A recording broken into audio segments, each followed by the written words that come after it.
Pada suatu hari, hiduplah seorang gadis yang bernama Putri Latisya. Dia merupakan anak kepala desa. Putri tersebut memiliki wajah yang cantik dan menawan. Selain memiliki paras yang cantik, dia juga memiliki hati yang mulia. Dia sangat penyayang kepada semua orang yang ada di sekitarnya. Karena kebaikan hatinya, Putri Latisya itulah banyak pemuda yang menaruh hati padanya. Namun, keinginan hati mereka hanya dipendam saja, tak ada keberanian mengungkapkan perasaannya kepada Putri Latisya. Di waktu malam yang sangat dingin, Putri Latisya bermimpi. Di dalam mimpinya dia bertemu dengan seorang pemuda yang berparas tampan. Lelaki yang dilihat dalam mimpinya itu berkulit putih serta memakai pakaian kebesaran ala pangeran kerajaan. Saat mereka berdua ingin berkenalan satu sama lain, tiba-tiba angin bertiup kencang dan menerbangkan sang pemuda tersebut masuk ke dalam hutan. Putri Latisya menjerit dan pada akhirnya Putri Latisya terbangun dari mimpinya. Putri Latisya terus-menerus mengingat kembali mimpinya yang barusan dialaminya. Pangeran tampan, ucapnya di dalam hati. Kemudian dia berencana akan mencari sosok pangeran yang ada di mimpinya itu esok pagi. Namun muncul kembali kekhawatiran di dalam dirinya karena sosok pangeran tampan yang masuk hutan itu adalah hutan larangan, di mana orang-orang dilarang bermain-main di sana.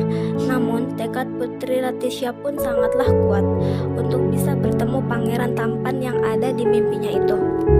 Pagi-pagi sekali Putri Latisya sudah nampak rapi. Dia bergegas pergi untuk masuk ke dalam hutan terlarang itu. Sesampainya di hutan, perlahan-lahan ia mendekati hutan larangan itu. Dia melesat masuk ke dalam hutan, hilang rasa takutnya seketika. Yang dia harap hanyalah agar bisa bertemu dengan pangeran tampan seperti dalam mimpinya. Putri Latisya melanjutkan perjalanannya. Dia nampak pohon-pohon yang tumbuhnya meninggi, batangnya yang besar-besar. Kelihatannya memang seram sih, tapi dia merasa tidak ada keanehan di hutan ini. Malah suasananya sejuk dan nyaman. Dari jauh, ia mendengar suara di balik pohon yang sangat besar itu, dan dia melihat sebuah lubang besar dalam batang pohon itu. Dan ternyata di dalam lubang besar itu ada seekor kelinci putih yang sangat lucu. Lalu Putri mengeluarkan kelinci itu dari lubang besar dan akhirnya kelinci itu bebas. Kelinci yang manis, kenapa kau di sini dan mengapa kau bisa terjebak di sini? Kok aku malah bertemu denganmu sih? Seharusnya kan aku bertemu dengan pangeran tampan seperti yang kutemui dalam mimpiku, ucapnya kepada kelinci itu. Kelinci hanya menatap Putri Latisya dengan penuh kebingungan. Tapi tiba-tiba Putri Latisya mendengar kembali ada suara yang semakin mendekat. Dan ternyata suara itu adalah seekor serigala dengan mata menyala dan buas mendekatinya. Putri Latisya panik dan akhirnya dia lari sekuat mungkin. Tapi sayang, serigala itu malah semakin ganas dan terus berusaha mengejar Putri Latisya. Semakin dipercepat larinya, Putri Latisya semakin kelelahan. Dia tak kuat lagi untuk berlari dan pada akhirnya ia terjatuh.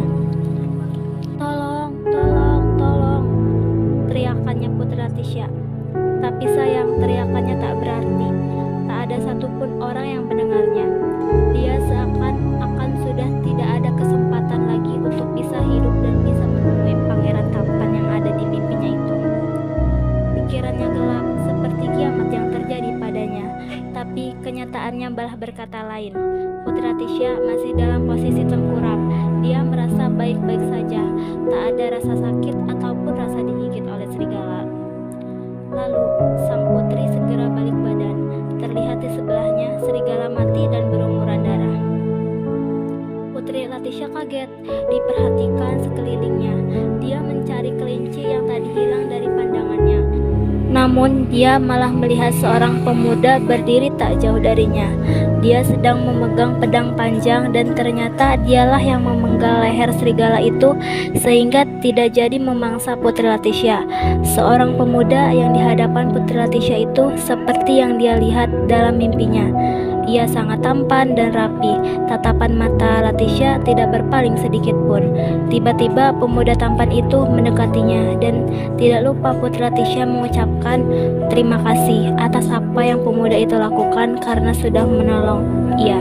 Terima kasih sudah menolongku. Maaf, saya mau tanya, kamu siapa ya? Dan apa yang kamu lakukan di hutan terlarang ini?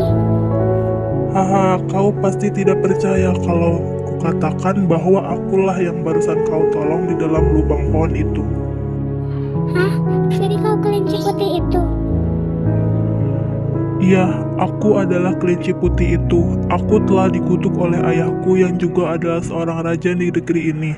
Dia mengutukku jadi kelinci putih ketika aku masih umur 8 tahun karena aku melakukan sebuah pelanggaran besar. Tapi kutukan itu akan lepas pada saat umurku sudah dewasa. Dan jika seorang perempuan yang datang menolongku keluar dari lubang itu, maka dialah yang akan jadi jodohku. Maka sebagai balasannya akan kupersunting kau jadi pasanganku. Sang putri Latisha terdiam mendengar kata-kata pemuda itu dan ternyata dialah pangeran tampan seperti dalam mimpinya. Mari kita ke istana kerajaan, ayahku pasti sudah menunggu kita. Akhirnya sang putri Latisha pun hidup bahagia di istana kerajaan bersama ayahnya yang hanya kepala desa. Itu semua berkat kebaikan Putri Latisha yang suka menolong.